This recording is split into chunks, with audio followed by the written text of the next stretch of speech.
Nesses 70 anos de história, a Record construiu um jornalismo com credibilidade, horas e horas de cobertura ao vivo, com agilidade e precisão. São dezenas de prêmios de renome nacionais e internacionais. Muitas estrelas da comunicação jogaram em várias posições, sempre esbanjando talento.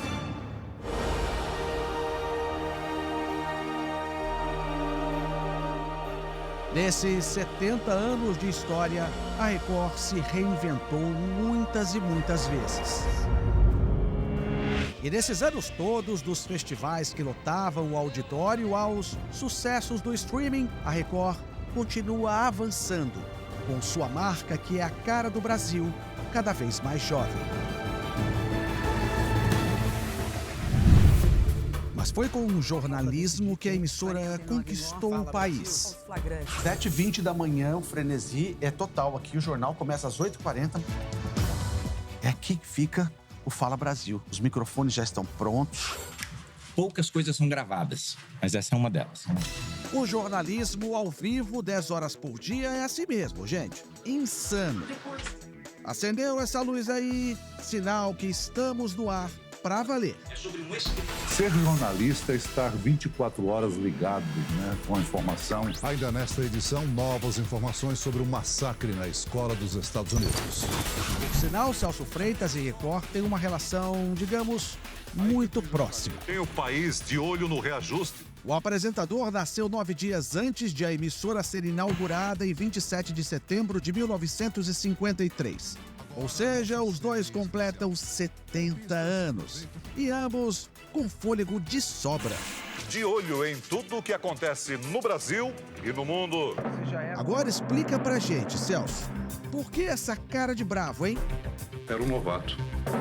E com cara de criança, um jovem, E talvez, então, uma atitude de ser, digamos assim, sério, buscar uma seriedade, talvez tenha sido fruto dessa situação jovem ocupando o espaço numa época onde o jornal era importantíssimo. Nada tem que chamar mais atenção do que a minha expressão facial para a notícia. Um cuidado com a informação e um compromisso com a verdade, que começa desde cedo. Que hora você acorda? Que hora você vem pra cá? A gente acorda em casa. A casa inteira acorda às 5 da manhã comigo. Eu venho pra cá, chego umas 6 e pouquinho.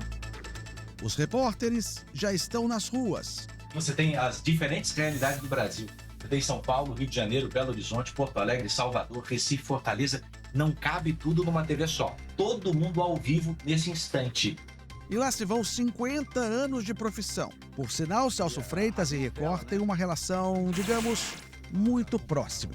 Quase 2 décadas só na Record.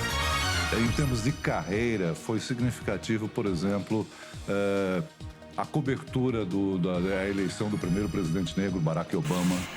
A equipe de jornalismo da Rede Record continua aqui. Outra coisa marcante, eu acho que está atrelado ao meu nome e à minha carreira também, foi a inauguração da Record News, que é um braço de extensão do jornalismo da Record TV. Senhoras e senhores, boa noite.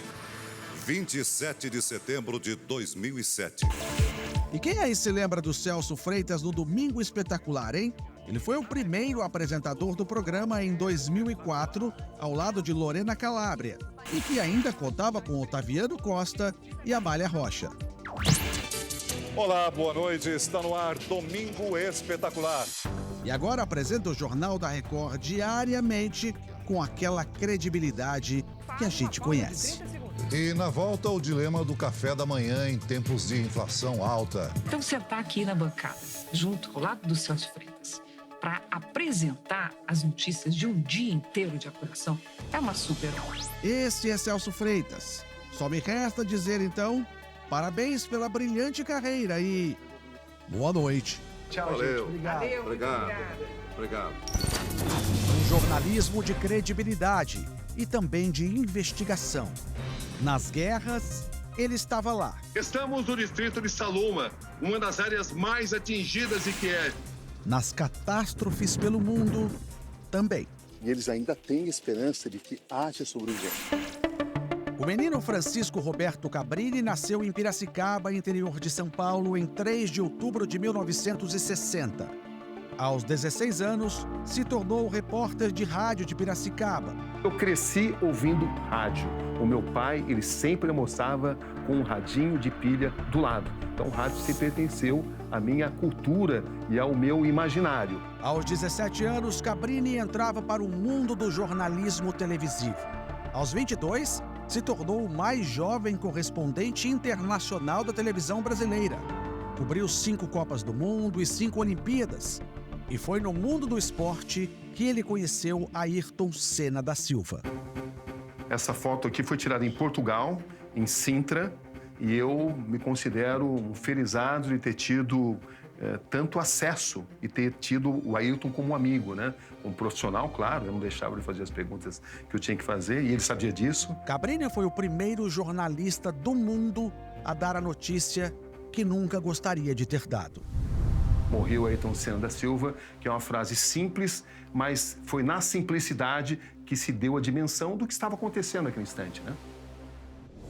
Logo depois desse anúncio, eu tive que continuar a cobertura. No dia seguinte, e nas horas que se sucederam a morte dele, eu não pude parar de trabalhar, porque havia uma demanda muito grande. A primeira imagem do capacete do Ayrton Senna, a questão da barra de direção que se rompeu, enfim, todas as informações. E isso fazia com que eu direcionasse a minha mente para isso e me impedia, de certa forma, de viver tão intensamente o que tinha acontecido. Mas esse momento chegou. E qual foi a minha decisão? A de não cobrir mais Fórmula 1, eu achei que não havia mais sentido. Roberto Cabrini cobriu 6 guerras. Quase foi executado em uma delas. Eu já estive perto da morte várias vezes e vejo isso como normal, inerente à minha profissão. Eu tenho medo, com toda certeza, mas o meu medo é controlado. Ficou em meio aos mísseis disparados pelo exército russo contra os ucranianos. A parte inferior acabou sendo a mais afetada.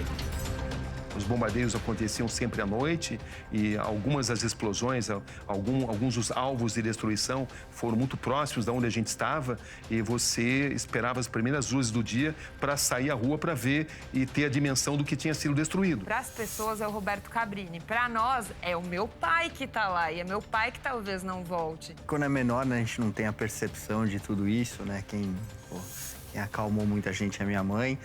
Hoje em dia a gente pede para não ir, mas...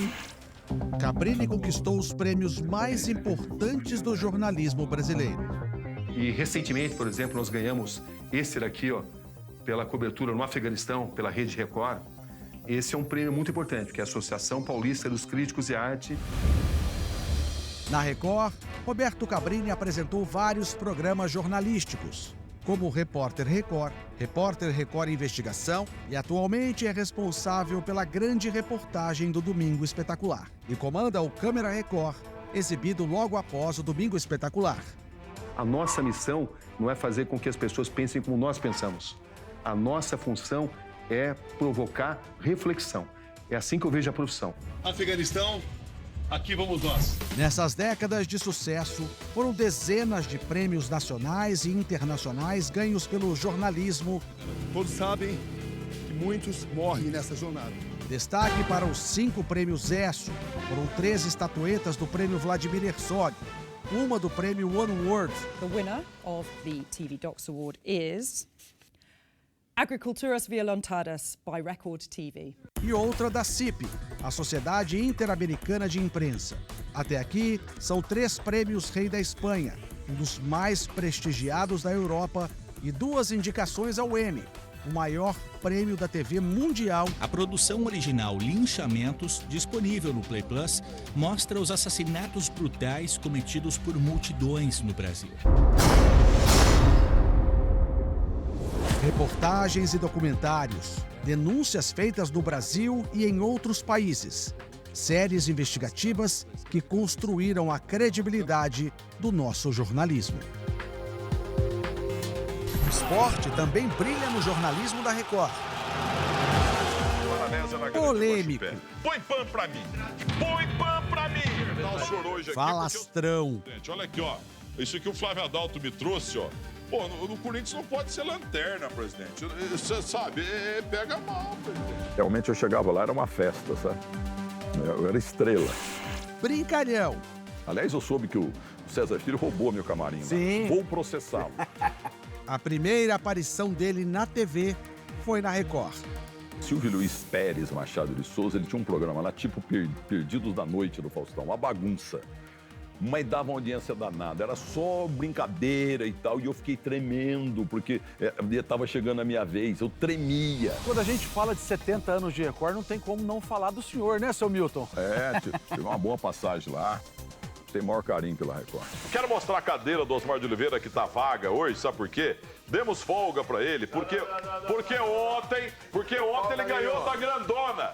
Eu sou Milton Neves, um vendedor de passados. Aos 71 anos, Milton Neves divide o tempo com duas grandes paixões: o rádio e a televisão.